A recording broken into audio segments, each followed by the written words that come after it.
அது ஒரு கிறிஸ்துமஸ் நேரம். காட்டுல ஒரு குட்டி கிறிஸ்துமஸ் மரம் இருந்துச்சு. அது ரொம்ப குட்டியா இருந்துச்சு. அதனால அதுக்கு ரொம்ப தாழ்வு மனப்பான்மை இருந்துச்சு.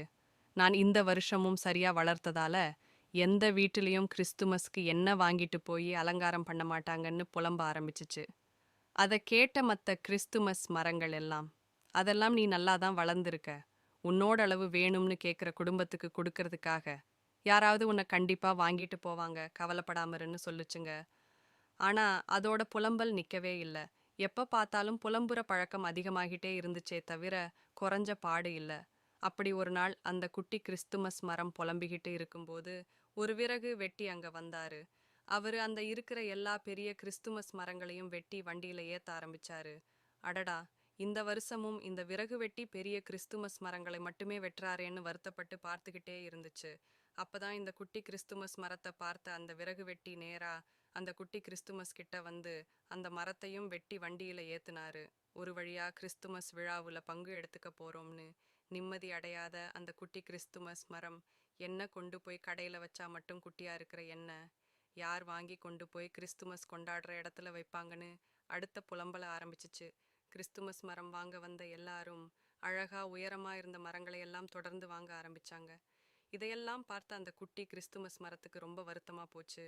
அப்படி ஒரு நாள் அந்த குட்டி மரம் வருத்தப்பட்டு புலம்பிக்கிட்டு இருக்கும்போது ஒரு குட்டி பையன் அங்க வந்தான். அவன் அந்த குட்டி மரத்தை பார்த்து, எனக்கு இந்த குட்டி மரம் தான் வேணும்னு கேட்டான்.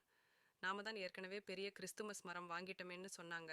இருந்தாலும் அந்த குட்டி பையன் அடம்பிடிக்க ஆரம்பிச்சான். அதனால அவனுங்க அம்மா இந்த குட்டி கிறிஸ்துமஸ் மரத்தையும் சேர்த்து வாங்கிட்டு போனாங்க. கிறிஸ்துமஸ் கொண்டாட்டத்துக்கு எல்லாரும் சேர்ந்து அந்த பெரிய கிறிஸ்துமஸ் மரத்தை அலங்கரிச்சாங்க. ஆனா அந்த குட்டி மரத்தை யாருமே கண்டுக்கிடல. அப்பதான் குட்டி குட்டி பிள்ளைகள் எல்லாம் அங்க வந்துச்சுங்க. அதுங்களோட உயரத்துக்கு ஏத்த மாதிரி இந்த குட்டி கிறிஸ்துமஸ் இருந்ததால அதுங்களுக்கு ரொம்ப சந்தோஷமாகிடுச்சு. அந்த குட்டி பிள்ளைகள் எல்லாரோட உயரத்துக்கு ஏத்த மாதிரி அந்த மரம் இருந்ததால எல்லா குட்டி பிள்ளைகளும் சேர்த்து அந்த மரத்தை அலங்காரம் பண்ண ஆரம்பிச்சுச்சுங்க. குட்டி பிள்ளைகள் எல்லாம் ஒண்ணா சேர்ந்து அலங்காரம் பண்ணுனதால அந்த குட்டி கிறிஸ்துமஸ் மரம் ரொம்ப அழகான கிறிஸ்துமஸ் மரமா எல்லாராலையும் பாராட்டப்பட்டுச்சு. அதை பார்த்த எல்லா பெரியவர்களும் குழந்தைகள் அலங்காரம் செஞ்ச இந்த மரம் ரொம்ப அழகா இருக்குன்னு சொல்ல ஆரம்பிச்சாங்க. இத்தனை நாள் தொடர்ந்து புலம்பிக்கிட்டு இருந்த அந்த கிறிஸ்துமஸ் மரம் இப்பதான் சிரிக்க ஆரம்பிச்சுச்சு. அப்பதான் அதுக்கு புரிஞ்சிச்சு, குழந்தைகள் உயரத்துக்கு எட்டுற மாதிரி என்ன படைச்ச கடவுளோட யோசனைய இத்தனை நாள் தவறா புரிஞ்சுகிட்டாமேன்னு வருத்தப்பட்டுச்சு. Please like, share, and subscribe our channel, friends.